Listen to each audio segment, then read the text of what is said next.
আমি মনে করি এই খাওয়াটা মাছের খুব প্রিয় খাবার। আপনারাও চেষ্টা করবেন এই খাওয়াটা দেওয়ার। মাছের গ্রোথ মাশাআল্লাহ অনেক সুন্দর হয়। আসসালামু আলাইকুম গাইস, আশা করি সবাই ভালো আছেন। তো এই যে মশার বাচ্চা দেখছেন, যে আমি চায়ের ছাকরা, এটা সাধারণত চায়ের ছাকরা দিয়ে আমি কি মশার বাচ্চা এরকম ভাবে তুলে তুলে আর কি মাছকে আমি খাইতে দিই। তবে দেখেন মাছ কিভাবে খায় আর কি।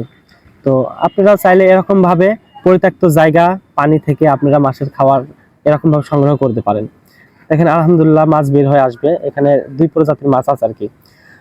এরা দেওয়ার সাথে সাথে আর কি খুব সুন্দরভাবে মানে এগুলোর সাথে যুদ্ধ করে খায়। তো দেখতেও সুন্দর লাগে। তবে দেখেন এই মাছগুলোর পেটে আসলে ডিম রয়েছে, এই অল্প দিন আর কি এরা ডিম দিয়ে দিবে আশা করি। তো আপনারা চাইলে এই মাছের খাবার এরকম ভাবে সংগ্রহ করে দিতে পারেন। এই খাওয়াটাও তৈরিও করতে পারেন আপনি যদি পচা ফল কেটে কোনো পানিতে আর কি একটা বাসনে কোনো একটা আর কি চারি জাতীয় একটু বড় গামলা জাতীয় ভিতরে যদি রেখে দেন কিছুদিন, দেখবেন যে পানিটা খুব তাড়াতাড়ি নষ্ট হয়ে যাবে, সেক্ষেত্রে পচে যাবে। আপনি সেখানে দেখবেন যে মশা এসে ডিম পারবে, ডিম থেকে আর কি এইগুলা তৈরি হয়। তো আপনি পরবর্তীতে এরকম ছাকনা দিয়ে সেকে মাছকে দিবেন, দেখবেন যে আপনি যতই ছাকবেন ততই আর এগুলো বৃদ্ধি পাবে। কারণ কি যত পারে এটা পচবে ততই আর ওখানে মশা এসে বাচ্চা দিবে প্রতিনিয়ত। তো আপনি এরকম ভাবে মাছ খাওয়াতে পারেন। এখানে আমার মলি মাছ আছে, 3 প্রজাতির মলি মাছ আছে এখানে। তো এই মলি মাছগুলো আসলে খুবই ভয় করে আমাকে দেখলে, মানে আমাকে না মানে একটু শব্দ হইলে আর কি আমার সামনে আসে না।